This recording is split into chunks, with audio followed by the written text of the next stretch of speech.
Balin Skull, I think, is the standout character of this show so far. I think he is such an interesting character, and I think he's played so well by Ray Stevenson, RIP.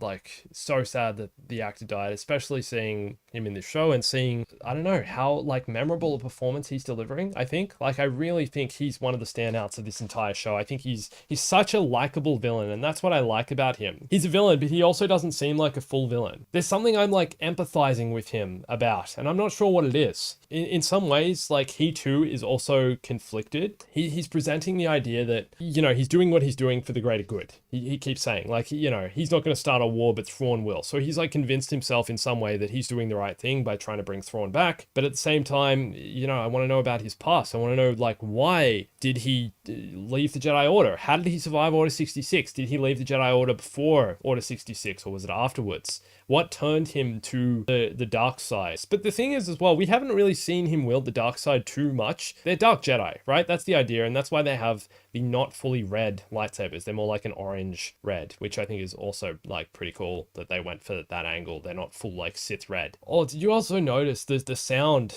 His lightsaber, when he turned his lightsaber on, it sounded so much like Darth Vader's lightsaber. The ignition sound, or I don't know, Darth Vader has, like, quite a distinct, unique ignition sound, I think, and I think this one sounded a lot like it. I could be wrong about that. Yeah, the whole Anakin thing, like, he knew Anakin. Ahsoka's, like, response to him saying, he's like, yeah, Anakin spoke very highly of you, and she's like, funny, Anakin never mentioned you. Maybe he was a little dodgy back in the Jedi Temple. Maybe he was doing some dodgy stuff. Maybe he was a bit of a shifty guy. Who knows? He's shifty Jedi. Maybe he aligned himself in some ways with the teachings or ideals of Count Dooku. Perhaps he was a bit more of a rogue Jedi, similar to how Dooku was, similar to how even Qui-Gon was. Do you know what I mean? Story. There's so much to explore in that character, and I really hope they get to do it in the next 4 episodes. We learn more about him. For some reason, I just have this feeling, not because the actor died, but just because his character arc, him being an older kind of villain, that his character isn't going to make it through this season. I think Balin Skull will die at some point during this season. He's already old. Balin said to Morgan, you know, your coordinates need to be right, otherwise we're all going to die.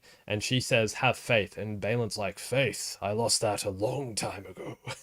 It's like, what are you talking about, mate? But it's so interesting. It just creates, like, such a character backstory for him. Like, he's obviously had, like, a dark history, what's happened in his past. He's been through a lot. I want to see more of that side. I really want to learn all about, like, who he is, where he came from, and how he got to be this character. But he's also a man of nobility and a man of honor. That's the thing. I thought it was so interesting. He actually honored his word. I thought he was being so manipulative of Sabine. When he was holding his hand out, being like, give me the map. I'll make sure you, like, no harm will come to you. You will find your friend Ezra. He was actually being genuine. And I thought he was just being manipulative, like any villain always does, who's like, yeah, give me the thing. And then the hero character gives it to him. And then the hero character either gets injured or killed or something terrible happens, like complete humiliation in some way. Whereas he was literally, like, telling Shin Hati to, hey, stop choking her. I said I would let Sabine live. So he's honoring his word, which is part of what makes him such an interesting character and an interesting villain. A different sense of morality to other dark side characters we've seen. Like, it was Vader, right? First of all, Vader wouldn't have even reasoned with him. Vader would have just, like, been like, yep, force choke, grab the map with force, you're dead, thank you very much. He chose not to, and is the reason Sabine is still alive. So I thought that was really fascinating. Like, it's just making his character so much more interesting. I want to see who he is, what he becomes, and where he came from, how he knew Anakin, what Anakin thought of him. Perhaps Anakin is going to reveal, like, a lot of this to